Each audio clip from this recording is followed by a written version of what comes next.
Homeopathic Remedy of the Month series. If you've been following along with my emails, blog posts, and other videos this month, you know that it's Healthy Vision Month. So I wanted to bring you information about an eye remedy that I've used successfully both personally and in my practice. It is Euphrasia officinalis, also known as eye bright. So if you go search up Euphrasia online, you'll see that it brings you to a flowering plant. They called it eye bright because the flowers on this plant are white with a small black center, just like our eyes. And they've been used historically for eye disorders. So by this information, we know that Euphrasia's main action is upon the eyes. And this is especially true in relation to extreme tearing, or what we call lacrimation.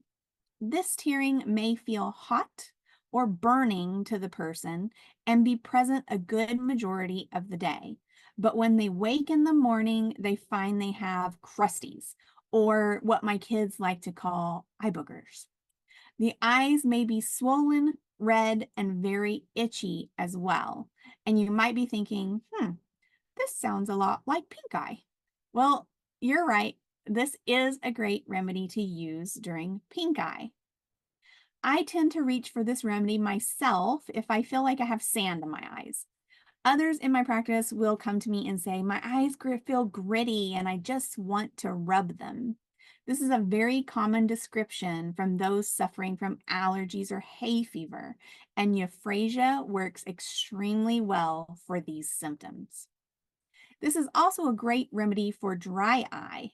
Yes, it might seem a little backward because one of the main keynotes here is extreme tearing of the eye.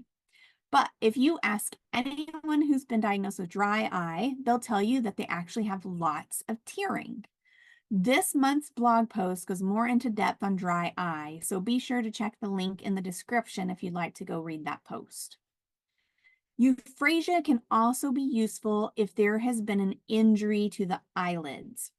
If you've been around homeopathy for any length of time, you may think of arnica or maybe aconite for injury to the eye, but be sure to keep this one on your radar as well.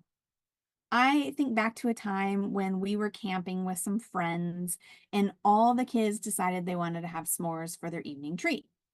Our friend's son wasn't paying attention to what he was doing with the roasting stick after he took his marshmallow off the stick, and he happened to hit his little sister right smack in the eyelid with the stick.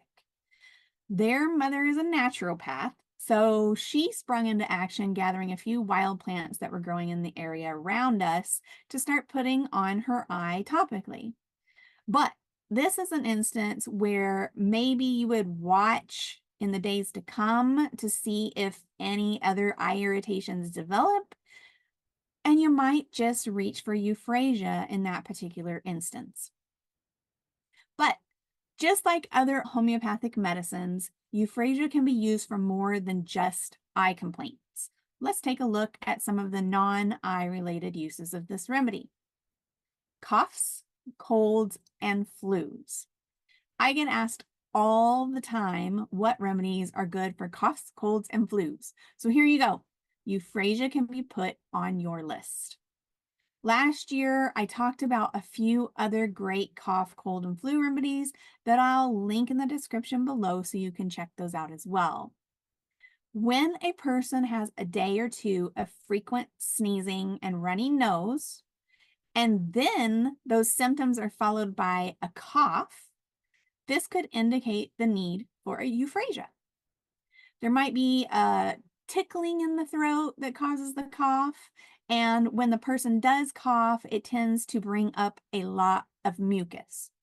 They might mention that they just need to hawk up this mucus even in the absence of a cough. And this type of cough tends to occur mostly during the day and is better at night. But what's interesting to note here is that you'll see that the runny nose they had prior to the cough was actually worse at night and better during the day.